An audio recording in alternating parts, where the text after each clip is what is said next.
Saya Rizky Wadiansah. Saya sebagai Finance Manager di Kembar Putra Makmur sudah bergabung dari November 2018 di sini.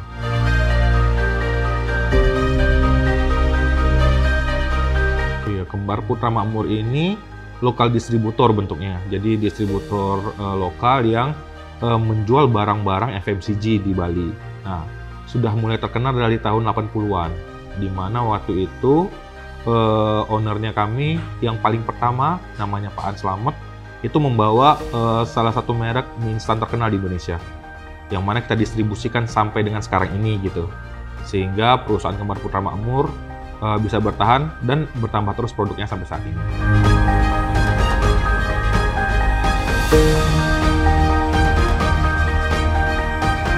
Ya betul. Jadi di Bali yang pertama kali membawa mie instan itu adalah kita sampai dengan saat ini. Walaupun bisa dibilang banyak barang-barang lain, tetapi mie instan tersebut di Bali masih jadi nomor satu.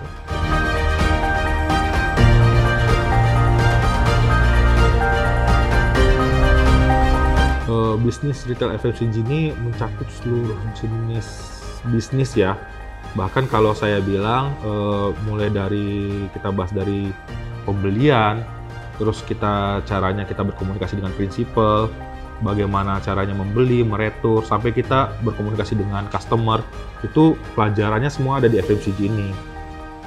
Jadi sehingga kalau bisa saya bilang ini adalah bisnis yang komplit, yang bahkan kalau misalnya secara bisnis, secara dibilang secara keuangan ya, perpajakan gitu, ini bisnis yang paling lengkap untuk sebagai contoh model bisnis gitu.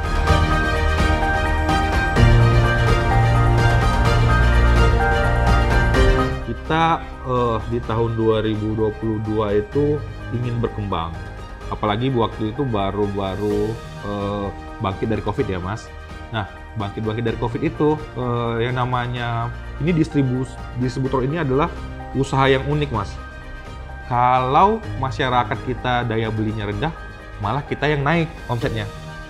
Nah, jadi kalau ada kesulitan keuangan di Indonesia atau ada pandemi, itu malah omset kita yang naik. Nah, itu pertama. Nah, terjadilah pada tahun 2022 di mana omset kita mulai naik banget. Tetapi yang namanya distribusi itu kendalanya adalah permodalan, Mas. Kalau permodalan yang kita bahas adalah kalau misalnya omsetnya naik 1, maka permodalan yang harus kita sediakan 3 di distribusi, Mas. Pertama, stok, buffer stok. Kedua, piutang di lapangan. Ketiga, stok yang akan berjalan atau in transit kalau kita sebutnya.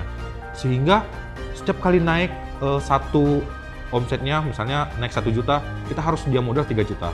Naik 1 juta, kita sedia modal 3 juta. Nah, pada saat distributor mengalami kenaikan yang terus-menerus, otomatis kan ada keterbatasan karena kita perusahaan keluarga bentuknya ya. Sehingga dari saya sebagai finance manager mengambil langkah untuk mencari teman yang bisa saling support. Nah, ketemulah Awan Toko ini, seperti itu.